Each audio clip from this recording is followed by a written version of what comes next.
લખાયેલું છે. ગર્ગ સંહિતા કોઈ પુષ્ટિ માર્ગીએ લખી નથી, એ તો ગર્ગજીએ લખી છે. અને ગર્ગજીએ સ્પષ્ટ ગર્ગ સંહિતામાં શ્રીનાથજીના નામ સાથે વર્ણન કર્યું છે કે કલયુગના 4500 વર્ષ વીત્યા બાદ આ રીતે શૃંગાર મંડન વ્રજ મંડળમાં હું ગોવર્ધનનાથ અને શ્રીનાથ નામથી પ્રગટ થઈશ, એવું ગર્ગ સંહિતામાં સ્પષ્ટ લખેલું છે. આ કોઈ પુષ્ટિ માર્ગીએ લખેલું નથી. આપણું માર્ગ એ વેદોક્ત પ્રમાણિત માર્ગ છે, શાસ્ત્રોક્ત માર્ગ છે. મહાપ્રભુજી માટે ભવિષ્ય પુરાણમાં લખેલું છે, અગ્નિ રૂપો દ્વિજાચાર્યો ભવિષ્યામીહ ભૂતલે વલ્લભો અગ્નિરૂપ શ્યાદ વિઠ્ઠલ પુરુષોત્તમ. હવે પુરાણ તો વ્યાસજીએ લખ્યા છે, કોઈ પુષ્ટિ માર્ગી લખવા થોડી ગયું હતું, પણ પ્રમાણો છે. સાંડિલ્ય સંહિતામાં લખેલું છે, સ્પષ્ટ નામ સાથે ઉલ્લેખ છે. તો આ શાસ્ત્રોક્ત પ્રમાણ છે. એટલે મહાપ્રભુજી પણ ઈચ્છે છે કે કદાચ હું બ્રહ્મ સંબંધ આપી દઉં તો એ પ્રમાણિત ન કહેવાય, પણ જ્યારે ભગવદ આજ્ઞાથી થાય ત્યારે ભગવદ આજ્ઞા વેદ તુલ્ય કહેવાય. ભગવદ વાણી એ વેદ બરાબર કહેવાય. હવે વ્યાસજીને ખબર નથી ભાગવતજી છે, અને ભાગવતજી નું મહાત્મ્ય એમણે પદ્મ પુરાણમાં પહેલેથી લખ્યું છે, તો કોઈનું મહાત્મ્ય ક્યારે લખાય? જ્યારે એ ગ્રંથ વિશે ખબર હોય.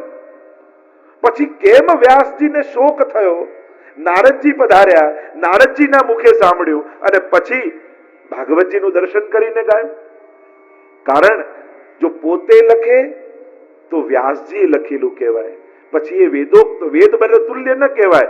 પણ જો પરંપરામાં જોડાય કે ભગવાન બ્રહ્માજીને કે, બ્રહ્માજી નારદજીને કે, અને નારદજી પછી જો વ્યાસજીને આપે તો ભગવાનની પરંપરામાં જોડાય તો એ પ્રમાણ ગ્રંથ કહેવાય, એ વેદ તુલ્ય થઈ જાય. અને એટલા માટે નારદજીથી શોક મુક્ત થઈ અને પછી ભાગવતજીની રચના કરી. એમ જ મહાપ્રભુજીને ખ્યાલ છે, પણ પ્રભુના મુખેથી મંત્ર સાંભળવો છે, અને તો જ એ મંત્ર કહેવાય.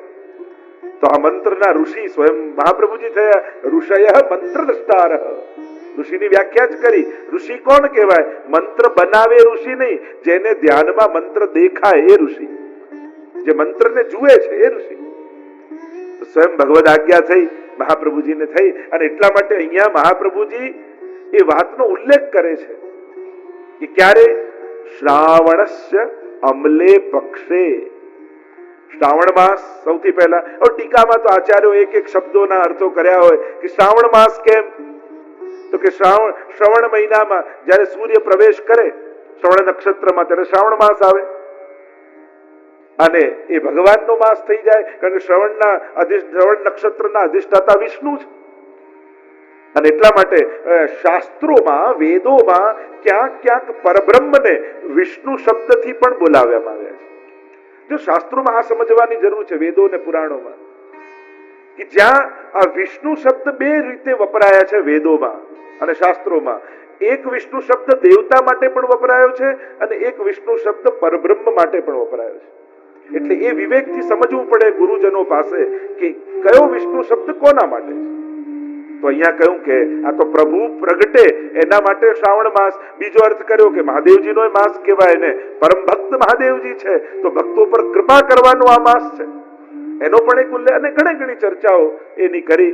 તો શ્રાવણસ્ય અમલે પક્ષે, અને શુક્લ પક્ષ અમલ પક્ષ, જેમાં મલ ન હોય એ અમલ. આપણે તો પહેલી જ વાર્તામાં 84 વૈષ્ણવમાં આવે ને, દમલા સો અમલા, જેમાં મલ રહિત છે. એટલે કે ધીરે ધીરે ચંદ્રમા પૂર્ણ થવાનો હોય, પ્રકાશ પથરાવાનો હોય. એટલે એ જ કહ્યું કે આ અંધકાર રૂપી સંસારમાં હવે કૃપાનો પ્રકાશ પથરાશે, એટલે અમલે પક્ષે. કે ધીરે ધીરે હવે શ્રી વિઠ્ઠલનાથ ચંદ્ર ઉગ્યો જગ में और ભક્તિ ચાંદની છાય રહી. અહીંયા તો મહાપ્રભુજીને ગુસાઈજીની કૃપા હવે ભૂતલ પર થવાની છે, પ્રકાશ પથરાશે અમલે પક્ષે.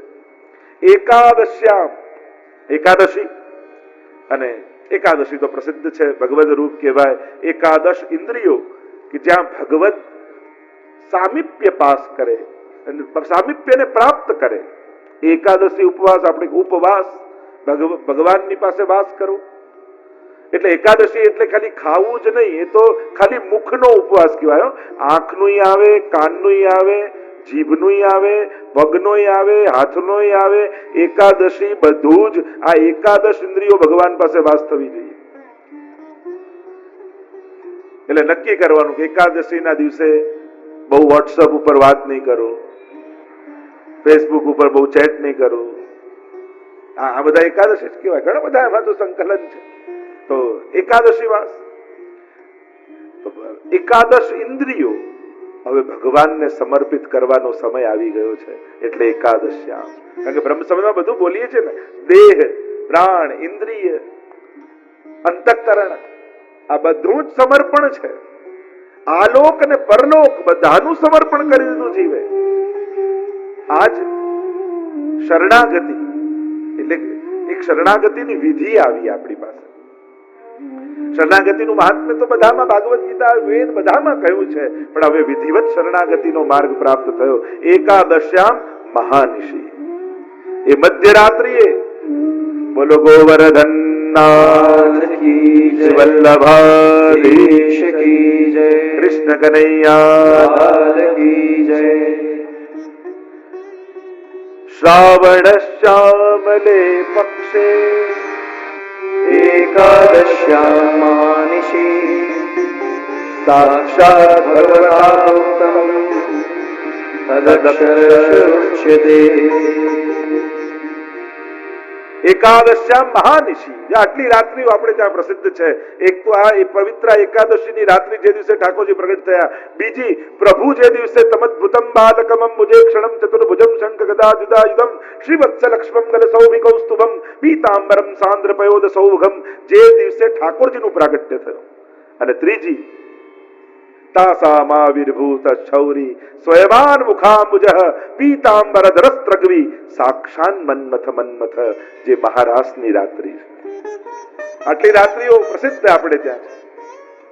તો મહાનિશી, આ નિશી મહાનિશી થઈ ગઈ, કારણ કે સ્વયં ઠાકોરજી પ્રગટ થયા. અને મહાપ્રભુજી પોતે પ્રગટ અહીંયા શબ્દોમાં લખી રહ્યા છે કે મને કોઈ સ્વપ્ન આવ્યું, યા આકાશવાણી થઈ, યા કોઈના મુખેથી ભગવાને કેવડાવ્યું, એવી કોઈ વાત નથી.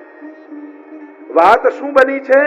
સાક્ષાત ભગવતા પ્રોક્તમ, સાક્ષાત પ્રભુ મારી સામે પ્રગટ થયા છે. એ મહાપ્રભુજીના વચન છે, શ્રી વલ્લભના વચન છે. સાક્ષાત કઈ રીતે પ્રભુ બોલે? તો કે હા, ગીતાજીમાં પણ અર્જુન નીચે બેઠા ને આખું ભગવાને વિરાટ સ્વરૂપ દર્શન પ્રગટ આપ્યા છે, અનેક પ્રમાણો છે. એટલે સાક્ષાત ભગવતા પ્રોક્તમ, સાક્ષાત ઠાકોરજી બોલ્યા છે. અને તદક્ષર સહ ઉચ્યતે, એ અક્ષરે અક્ષર હું કહું છું. મારું કાંઈ ઉમેરતો નથી, એનો કોઈ વિસ્તાર કરતો નથી, એની કોઈ સમજ આપતો નથી, પણ જે ઠાકોરજી શબ્દે શબ્દ બોલ્યા એ જ શબ્દે શબ્દ હું તમને કહું છું. અને એમ કહી અને બીજા શ્લોકમાં ભગવદ વચનો જે છે એ મહાપ્રભુજી આજ્ઞા કરે.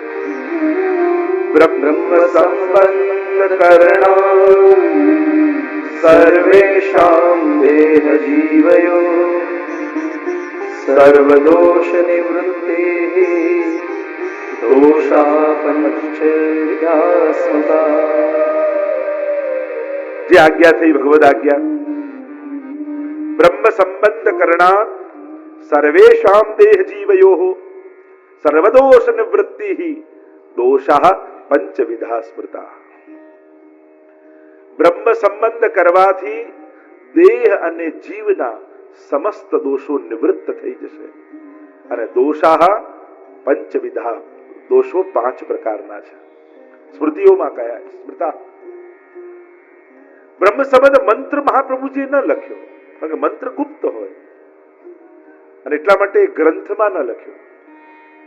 પણ આજ્ઞા કરી કે મંત્રથી શું પ્રાપ્ત થશે? એ 84 અક્ષરનો મંત્ર જે આપણે કહીએ, ગદ્ય અને મંત્ર, અનેક અનેક ભાવો. એ મંત્રની તો ઘણી બધી આચાર્યોએ ચર્ચાઓ કરેલી છે કે જે હજારો વર્ષોથી વિખૂટો પડેલો જીવ અંશ છે, પણ પોતાનું સ્વરૂપ ભૂલ્યો છે.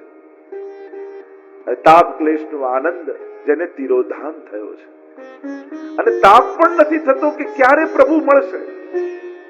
ભગવાનથી વિખૂટા પડ્યા એ દુઃખની વાત નથી, પણ વિખૂટા પડ્યા એનું દુઃખ નથી, એ સૌથી મોટી દુઃખની વાત છે કે હજી એ જીવની અંદર એ તાપ જાગતો નથી. કેટલા જન્મો થઈ ગયા, ક્યારે પ્રભુ મળશે, ક્યારે એને પ્રાપ્ત કરીશ એ વાતનો તાપે તને જીવ થતો નથી. સુરદાસજી તો કહે મન તોસો કીતી કહી સમજાય, નંદ નંદન કે ચરણ કમલ ભજ તજ પાખંડ ચતુરાઈ, જન્મત મરત અનેક જુગ બીતે અજહુ લાજ નાઈ. સુરદાસજી કહે કે જો કોઈ વિદ્યાર્થી ભણવા ગયો હોય અને એક ધોરણમાં નપાસ થઈને પાછો એ જ ક્લાસમાં જવાનું આવે ને તો એને શરમ આવે, એને સંકોચ થાય કે મારે સ્કૂલે નથી જવું, પાછું એ જ ધોરણમાં જવાનું, મારી સાથેના તો બધા આગળ નીકળી ગયા અને મારે પાછું એ જ ક્લાસમાં જવાનું. એમ સુરદાસજી કહે કે અરે જીવ, તને શરમ નથી આવતી? मन तो सो कीती नहीं समझाई,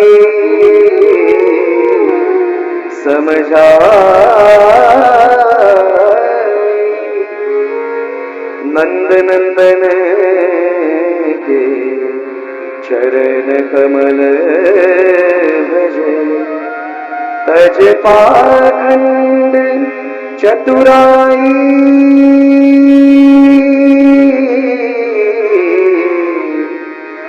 मन तो सो कीती कही समझाई,